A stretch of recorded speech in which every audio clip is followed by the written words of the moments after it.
嘿，大家好，欢迎回来的 Growth Journal，我是 Ariel。最近我在找素材的时候，发现了一个帖子，这个帖子就几个大字儿，就直接抓到了我的眼球。它就写着第一批提早退休的人正在返回职场。很多老观众知道，我1年前就已经从美国的科技大厂裸辞了，目前我正在第2次裸辞中。那为什么今天想做这个主题呢？一会儿视频告诉你。咱们先来看看这个帖子是怎么写的。它是说提前退休又叫 FIRE 运动，这个源自于欧美，其实更多是欧洲，因为美国的职场虽然没有亚洲卷，但是比欧洲要卷多了。提前退休的计算方式就是把每年的生活支出的25倍设定为你要存的存钱目标，存够了以后，靠每年4%的利息就可以节约过日子。只要生活开销不超过你的被动收入能拿到的利息，那你就算是可以财富自由离开职场了。 Nice。我还是找个例子来简单的解释一下这个计算方式。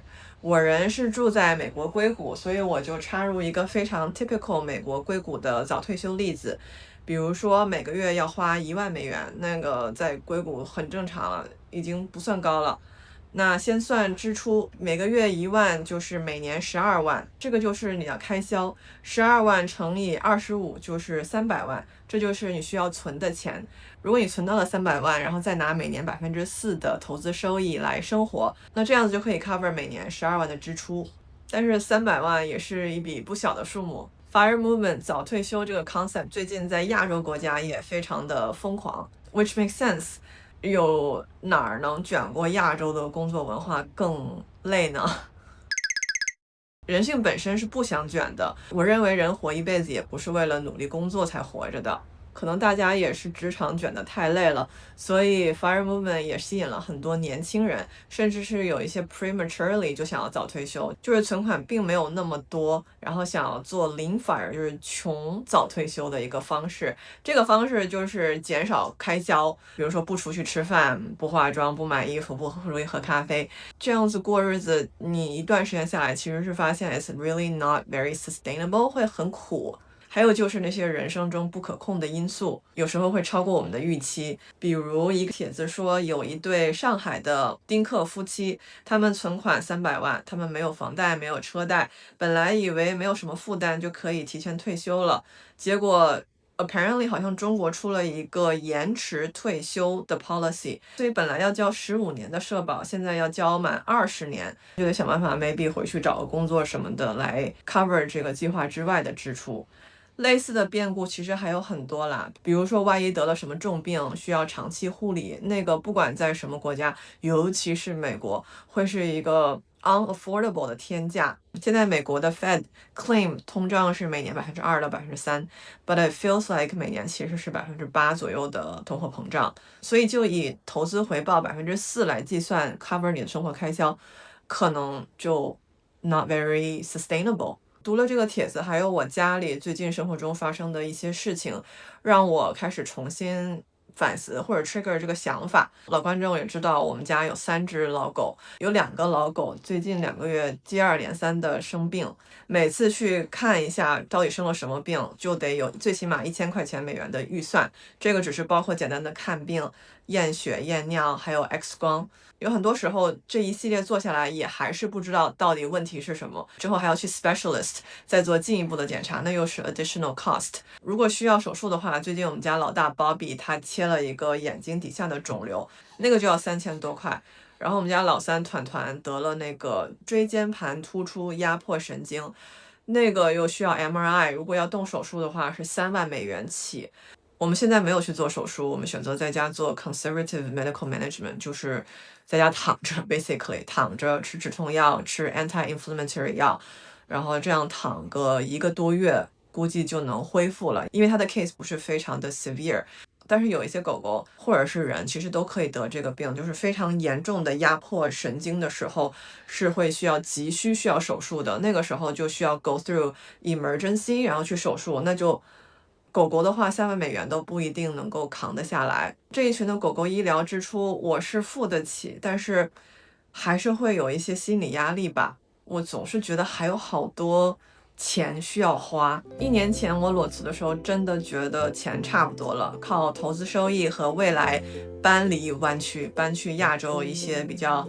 舒服又 affordable 的国家。我们的预算大概是每个月$5000就可以过得挺舒服，比如说日本或者是韩国，这些是一些我们想的 starting point。台湾也在考虑之内，而且台湾的预算就更低了，所以之前是挺 confident 的。最近就觉得除了狗狗的医疗费有点无底洞之外，还有就是我的一笔投资非常的 up in the air。我5年前就是疫情的时候，那个时候美国的房地产特别火热，投资美国房地产一个挺火的地方就是德克萨斯州，尤其是 Austin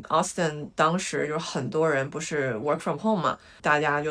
选择从加州搬去德州，所以 Austin 那边就很 attractive 的一个投资的地方。然后我就傻傻的投了一个私募基金，我不是私募，是私募基金，是建一个全新的 apartment， 然后这个是一个 5-year plan projection， 当时的 rate return 好像是超过10%，我当时也不知道是怎么想的，就觉得好像远景很不错，又很相信投资方，所以就放了一笔钱。这笔钱本来是应该要去年年底收回来的，到现在都没有收回来，这笔钱也不知道能不能收回来，或者收回来多少，到现在都没有一个 end date， 就让我又觉得因为早退休就是得靠你投资生活，你的投资如果是出了岔子，就会造成很多焦虑。最近这一群事情的发生，你问我有没有考虑回去找个工作，回职场，我说没有，那是 impossible。但是这不是我第一次走这个 cycle 了。我2021年的时候已经裸辞过一次了，那个时候我在 eBay 担任的是 Senior Manager 的职位，我手下有2个团队，还有一个正在 forming 的 AI 团队，我的事业发展算是很火热那个时候，但我还是裸辞了。你问我为什么辞职，我有2个版本，一个是10000字的，一个是5个字的。这个视频就讲5个字，因为我是水瓶座。水瓶座特点，有时疯狂的没人懂。原谅我这一生不羁放纵，爱自由，这个开个玩笑，但是actually 就是挺 resemble 我的想法的。我就是想要给自己找个别的出路，不想一辈子给人打工。本来的想法是第一次裸辞的时候，我就想先休息休息，但是裸辞以后发现我这个人真的闲不下来 ，I need to feel productive all the time， 也可能是因为我的各种 insecurity， 所以2021年我裸辞以后就开了我的第一个 YouTube 频道，那个频道叫 Ariel Shell。当时刚开那个频道的时候，其实跟咱们这个 Ariel 的成长日记讲的内容差不多，就是早退休，还有 financial investment 这些东西。后来我2022年又回去美国职场去干去了，回去以后我的 Ariel Shell channel 就衰退了，没时间管。2023年的时候，我又入手了我的 Class B， 就是我这个房车，所以我就突发奇想，想把那个 Ariel Shell 频道转成一个房车频道。整个这个转变非常的水瓶座，然后让 YouTube algorithm 都懵了，不知道怎么办。但是我当时也没有很 care 啦，我就是觉得流量无所谓，自己做的开心就好，反正有一个全职工付的还可以。我第一次裸辞回职场其实还挺顺的，那次裸辞回职场 gap 只有1年就回去了。回去了以后，我觉得工作就很容易就 pick up 了 ，not even feel gapped。最主要的是我很开心认识了一群好朋友，在新的职场。最开心的就是拿着公司的福利去出差，跟我的好朋友/同事去新加坡。当然去新加坡就会有可能会经过中国或者是日本、韩国，我们都会 stop by， 然后去玩，就会那个回忆和那段 experience 是我觉得第2次回去职场最开心的。但是好景不长，除了 travel 以外，剩下的部分都比较烧脑袋、烧灵魂吧。所以2024年，就是去年，我又达成了一定的成就，但是我还是又裸辞了。就是 this time I learned what I don't want in life。如果你觉得我怎么这么折腾，或者这个想法为什么这么跳跃，我来给你们讲一讲这个 Sam Dungeon 的故事。Sam Dungeon 你们听过吗？其实我是不知道他的。Apparently 他在 Fire Community 是一个 well-known 的 person， 他是一个很早期推起来 Fire Movement 的同学，他也是住在旧金山湾区。Sam 他曾经在高盛还有瑞士现代这些公司的投行公司工作了13年。他后来 all the way 做到 VP， 然后在他34岁的时候就财富自由早退休了。他退休的时候有300万的 net worth 和每年8万的被动收入，那个时候只有2012年，所以这个数字很不错了。Sam 在他退休之前，就是2009年退休之前的3年就已经开始了一个博客，那个时候还是 blog 的时代，那个博客叫做金融武士。退休之后他就继续经营他的博客，也发布了好几本书，有个挺畅销的叫做 Buy This Not That How to Spend Your Way to Wealth and Freedom， 中文就是买这个不要买那个，用花钱的方式走向财富与自由。我研究了 Sam 的故事以后，我觉得我选择的现在走的路线其实跟他差不多，我也是希望靠自媒体可以赚到一定的 income， 然后让自己可以过得更有自信一点。我也希望未来可以出一个畅销书。Sam 说 Retiring early doesn't mean you sit around doing nothing. It means doing more of what you love, and sometimes that includes work. 他认为财富自由早退休不是说你永远都不工作了，而是有了这个可以选择你想要做什么工作的权利。这一点我就特别同意。我经常收到观众留言说你没有财务自由早退休，你还在努力的做 YouTube。对，我是在做，但是我现在 produce 的所有的 contents 都是我愿意做的，我喜欢的，我 choose 的，然后有大家支持和看，我也非常非常的感恩。Anyway， 说回 Sam 的故事，就是他的人生从34岁退休2012年到现在，当然人生还在继续，所以他现在已经47岁了，他的投资的被动收入已经从当年的8万涨到了现在38万一年。不过这段时间他也生了2个孩子， so that means 他的 living expense 也生长了。目前他还是住在湾区了，然后他想要给2个孩子都去私立学校，未来也去很好的大学，那就他粗算了一下，说这个学费可 easily cost more than $1 million， 所以他觉得虽然自己的被动收入加上自媒体还有书够他自己过得舒舒服服的，但是如果想要养整个家庭，还有给孩子提供这么好的教育环境，他觉得还是有一些 anxious。还有一点就是他的生活开销也增长了。2023年时候，他卖掉了一些自己的 stock and bond， 然后用 cash 买了一个房子，所以他的 passive income 从一年38万变成了28万，就是少了10万。他觉得这样就不够了。这个我不知道怎么 comment， 因为我自己毕竟也没有2个孩子，我不知道是不是真的要这么多钱。但是 assuming 你没有房贷，28万一年的 passive income 也代表你每个月也可以花2万3，那还不够4个人活得舒舒服服的吗？就算湾区我觉得也够了。Well，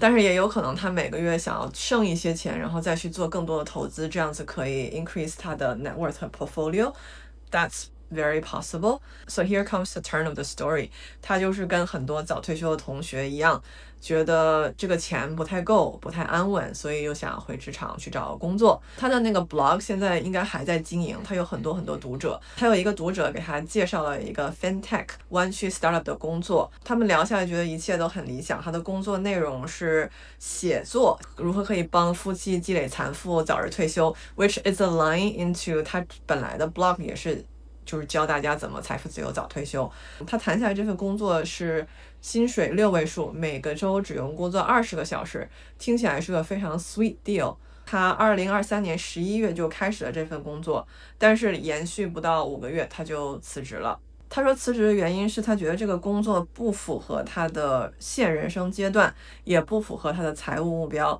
他本来以为像这种 seed stage startup 会有很多创新的想法，会非常 exciting， 但是没有想到进去就是很乱，然后大家有好多会要开，然后他说他的稿子就是每次写完了以后被要求改好多次，就是让人觉得非常 defeated， 也不是很尊重的感觉，又觉得 management style 也不是很适合他，所以他5个月就辞职了。不过他说这次试错也有一个好的地方， he learned what he doesn't want in life。Sam 说通过这次的工作经验和辞职，他学到了3个 lesson， 一个就是设好界限。他说虽然在真正入职之前很难完全了解你的 management， 但是接受 offer 之前最好先谈好一些基本的规则，比如说把界限设清楚。他本来说的是1周工作20个小时，那他应该就 set the boundary， 每周1、3、5工作，然后就20个小时，或者是 project based， 它是按项目的完成度来 charge 钱，而不是按时间。